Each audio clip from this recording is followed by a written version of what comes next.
Hay épocas en que la poesía no duerme entre las sábanas almidonadas de la cultura. Debe buscársela sonámbula y a los tumbos, casi ciega, entre tiros y gritos y pájaros de mal agüero en noticias policiales. Hay épocas en que la poesía solo conoce las prácticas subversivas y los métodos piqueteros. La cosa es tomar por asalto el palacio de verano y el de invierno, o cortar las rutas, o cubrir de humo negro el cielo, o morir de pobre en la soledad del silencio, como los elefantes mueren en los bordes de la selva.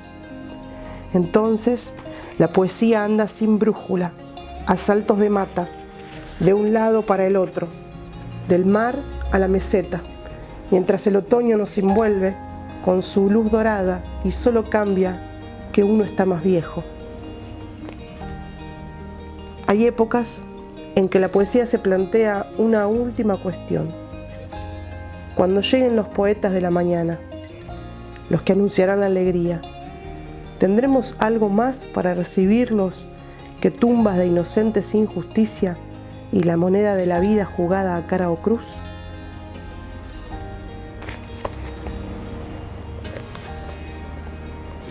Siento que la poesía, como aparece acá en el poema de Vicente Citolema, es casi una persona. Casi no, es una persona. Así como está personificada en el poema, que Vicente la pone en este lugar de tomar decisiones, ¿no?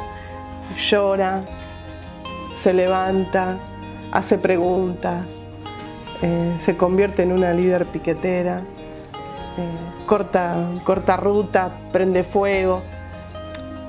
Está personificada como recurso literario, pero siento que habla un poco de la naturaleza de la poesía. Que tiene esa fuerza de actuar por sí misma, como que no tiene artilugios, es una fuerza poderosa, es como una bomba que aparece y rompe, ¿no? Rompe en el buen sentido y en el mal sentido también, porque es lo que el poema también pide, como darle lugar a la poesía a irrumpir tal y cual es y generar cambios sociales, que es algo que también me interesaba de ese poema, porque habla un poco de eso, de esa naturaleza no tan naif de la poesía. Es lo que creo que es el camino que la poesía ha tenido siempre, pero en otras épocas de la historia ha estado en lugares quizás también más elitistas o más inocentes, si se quiere, y la poesía todo el tiempo busca ensuciarse, o sea, mostrar su parte sucia. Siempre vuelvo a un concepto que no es mío, que es de Diana Velesi, que es de hablar de la poesía como el inútil de la familia, de esa oveja negra que incomoda, que hace ostentación de su inutilidad, como una contraofensiva contra la productividad que nos aliena, digamos, que nos hace olvidar quiénes somos, para qué estamos, qué pensamos, qué sentimos, y genera esa apertura de los poros, que es la que te permite hacerte preguntas, cuestionarte las cosas, evolucionar. Entonces creo que la poesía es un agente de cambio social, más que un género literario. El otro día escuchaba a Mariana Enríquez, que es una grosa de la narrativa, diciendo que ella no leía narrativa, que leía poesía, que le costaba mucho leer narrativa porque sentía que había mucha manipulación, digamos, no sé si no usaba esas palabras, pero así lo entendí yo, que en la narrativa quien escribe va ciertamente, en cierto modo, contando una historia y manipulando a quien lee, ¿no? Y la poesía tiene otra manera de estar. Permite, genera más impacto. Entonces quien lee tiene que dejarse impactar, si se topa con algo, ¿no? No es algo que se va construyendo, que va construyendo tan mentalmente desde la cabeza. Eso no es una cuestión del pensamiento racional, sino es más bien algo que genera impacto y bueno, sí, obviamente que hay una comunicación, ¿no? Es un mensaje. Hay épocas en que la poesía se espanta de las almas benditas y de los espíritus sin mácula que cuentan estrellas ante las sombras del río. Hay épocas en que la poesía pierde la buena medida, el buen tono, la buena contemplación, el buen amor, el buen humor, la buena razón y el buen apetito con que los cuerpos abren las puertas del destino. Hay épocas en que la poesía llora en la noche, con lágrimas de niño, y dice adiós a la belleza sin estrépito, y corre hacia el infierno con botas de gigante para sus pies deshechos. Arte argentino contemporáneo para buscar en la web. Roberto Ainsberg.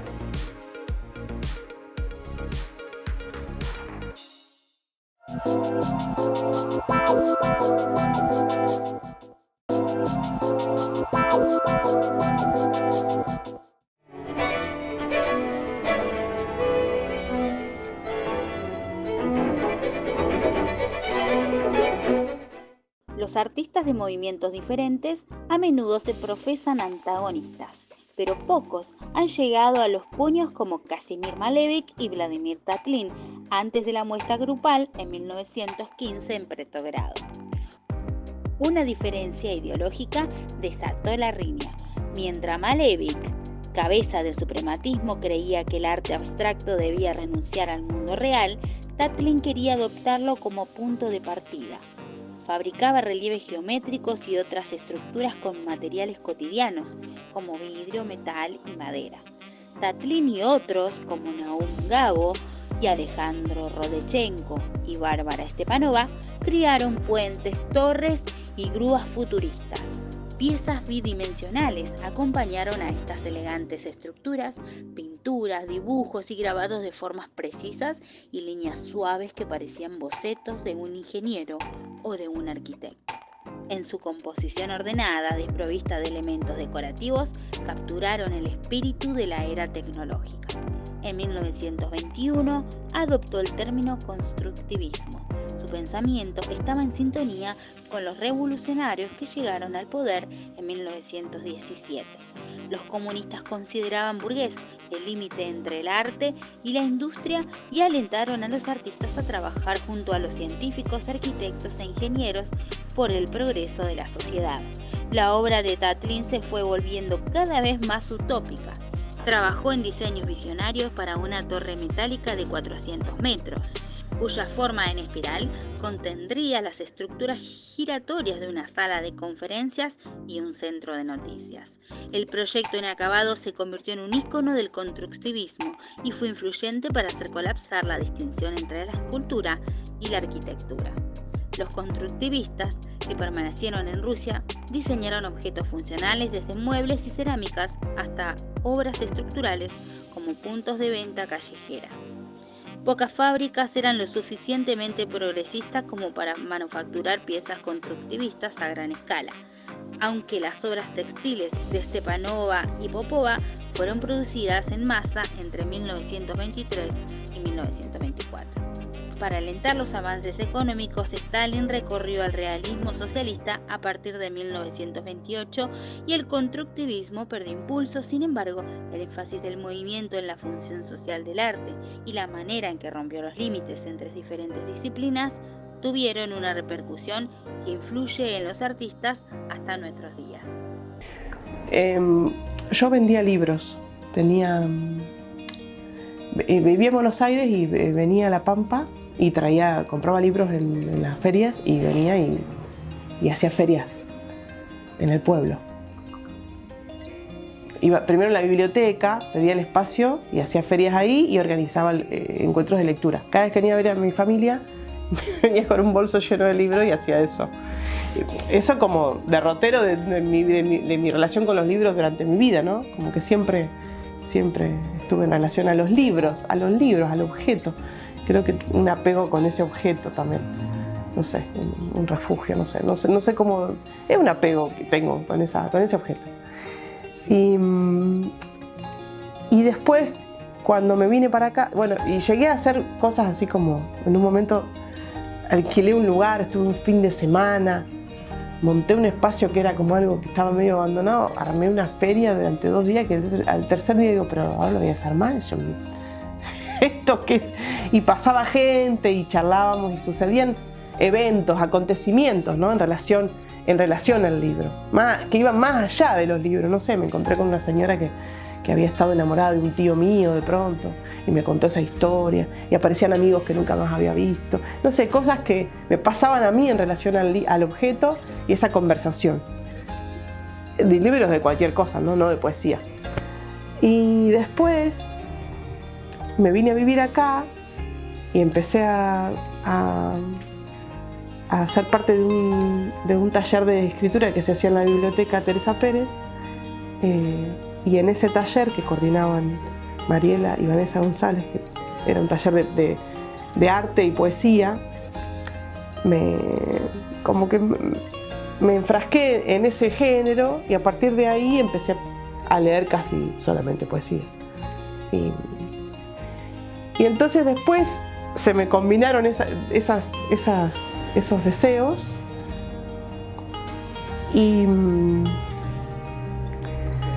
y contacté a una editorial independiente que yo conocía, y en conversación con Soledad, que era la editora, que fue también como, me acuerdo que el encuentro que tuvimos fue tipo, federalicemos la poesía, fue como un acto subversivo. Me voy a llevar estos libros de poesía para La Pampa y voy a armar una librería de poesía. Vos sos la primera editorial a la que estoy contactando. Y ella, me acuerdo de esa primera reunión en la que se entusiasmó como con el ritual casi, con ese plan, con ese acto, con ese acontecimiento también. Insisto con esto porque es lo que hace a la librería y a lo que sucede acá adentro cada vez que alguien viene a buscar un libro de poesía. Va más allá de... Vienen a buscar más que a encontrar. Y son acciones que tienen propósitos diferentes, obviamente, pero tienen estares diferentes, como estados del cuerpo diferentes. No es lo mismo venir a buscar que venir a encontrar. Vienen con preguntas más que con respuestas. Y a mí esa conversación es la que me apasiona de este estado de poesía. Y la poesía está muy apta para esa actitud. Está apta para esos cuerpos más interrogadores que resolutivos, por ponerles adjetivos, digamos. Es un ente, es un agente que propone más la pregunta que la respuesta. Y eso es lo que pasa acá. ¿Qué puedo leer? Nunca leí poesía. ¿Por dónde arranco? ¿Qué sé yo? ¿Por dónde arrancás? Cada cual sabe qué necesita o no, y eso es hermoso, no sé. Arranca por acá, no sé, puede ser. Sí, nos podemos poner un poco más filosas o más estructuradas, arrancar por.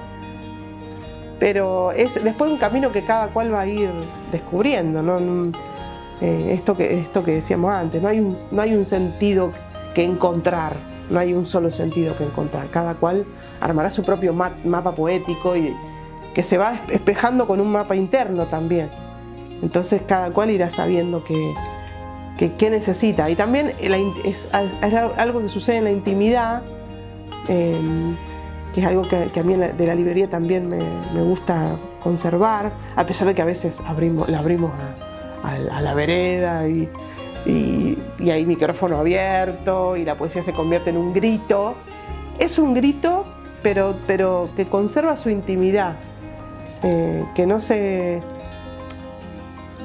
deja sublevar, que no se deja subordinar tanto, que busca generar algo más íntimo, más en relación a algo interno, que viene, que tiene su raíz, una punta afuera y una punta adentro, un hilo que está adentro y afuera. No sé. Y capaz que uno encuentra respuestas. Vienen preguntando y no encuentran respuestas, mejor, porque capaz que es una pregunta eterna. Está bueno sostener la pregunta también. Sostenerse en la pregunta, más que elaborar respuestas todo el tiempo. Mejor andar preguntando.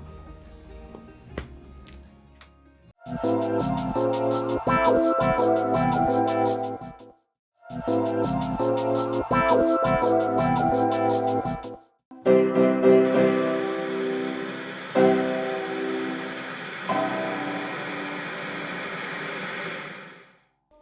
cámara oscura que usaba el pintor veneciano Canaletto es un artefacto construido con una caja de madera, vidrios, espejos y un objetivo por el que entraba la luz reflejando el paisaje observado y que podía ser copiado por el artista en un papel semitransparente. Puede considerarse un antepasado directo de las cámaras fotográficas y de los reproductores de diapositivas.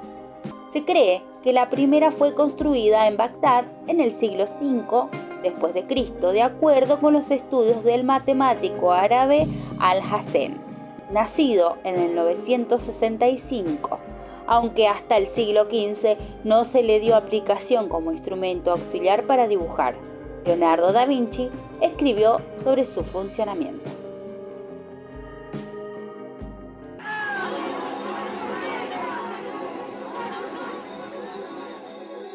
Elegimos para este bloque de hoy hablar de un pintor muy conocido, o por lo menos muy visto, porque está en muchos consultorios, en muchas casas, hay reproducciones de él. Quizás es el pintor más famoso del mundo.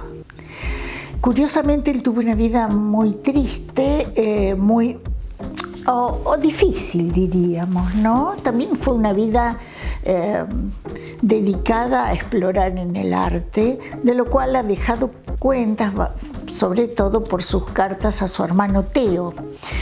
Su hermano Theo lo sostenía económicamente y era un marchand de arte en París. La familia era conocedora de arte. De hecho, Vincent en Holanda había trabajado en Ámsterdam en un negocio de venta de pintura de un tío. Su primera vocación había sido ser pastor, porque él venía de una tradición severa, protestante. Y después va haciendo un trayecto donde, entre otras cosas, pasa por París, no se halla bien, y finalmente él buscaba explorar sobre todo en los colores. Muchísimas de las cartas a su hermano hablan de esto de lograr determinado verde, determinado marrón para pintar a los aldeanos. Y otra cosa que lo caracteriza, pintaba los botines de los aldeanos. Hay muchísimos trabajos sobre las botas de trabajo de los campesinos. Lo que lo caracteriza es eso, que él pintaba cosas de la vida común, ¿no? No había para él un arte alejado de la vida. Entonces hay un cuadro muy famoso que es el de su cuarto, de su habitación, muy austera, en Arles. Arles, él no es que se quedaba siempre allí, pero él vivía en una habitación contratada por su hermano, que además le proveía de materiales, y él en las cartas pide mucho de eso con culpa. Inclusive con el afán de compartir gastos es que él programa con su hermano, que era en la época del impresionismo, del juego del color en los cuadros, vivir con Gauguin, que era un pintor, otro pintor de la misma escuela, con el que finalmente termina enemistado, y cuando Gauguin se va, él se corta un lóbulo de la oreja y va a un burdel y le entrega esa parte de su oreja a una prostituta, lo cual fue muy escandaloso. Algunas veces se internó por propia voluntad en una institución psiquiátrica, ha pintado mucho al doctor Gachet, que era el encargado de eso, y tenía sentimientos contradictorios hacia este hombre, porque por momentos lo medicaba mucho. En realidad no sé cuál era su patología. Sí creo que a veces caía en la desmesura, en el alcohol, que se apasionaba y llevaba a vivir con él a la prostituta que había contratado de modelo. En fin, tenía actitudes desmesuradas que le ganaron una mala fama en Arles, que es un pueblo muy conservador, Pero bueno, de todas maneras fue haciendo su obra como gran colorista. Lo que yo quería mostrar aquí es que yo tuve la suerte de estar en el Museo Van Gogh en Ámsterdam y quería mostrar de este cuadro que ustedes ven que tiene que ver con su pintura, pero que él acostumbraba, quizás con afán de trascendencia o suponiendo ya que iba a trascender, él trabajaba los cuadros 2 veces. Después de pintarlos, él los trabajaba a lápiz, mostrando, por ejemplo, los trazos. Y sobre todo, es otra característica de él no dibujaba las cosas por su borde, él las llenaba de movimiento y de color. Y esto es fantástico porque él cambió la manera de representar a las cosas. Él hacía manchas y esas manchas no eran manchas lisas, sino fíjense, por ejemplo, cómo el verde, los árboles tenían distintas direcciones según la textura del paisaje. Y esto es algo, la verdad es que fantástico, ¿no? Solo él pudo hacerlo. También el mar, no sé si en esta ocasión, fíjense, por ejemplo, un paisaje a distancia, cómo cambia el tipo de dibujo y de señal a lápiz, ¿no?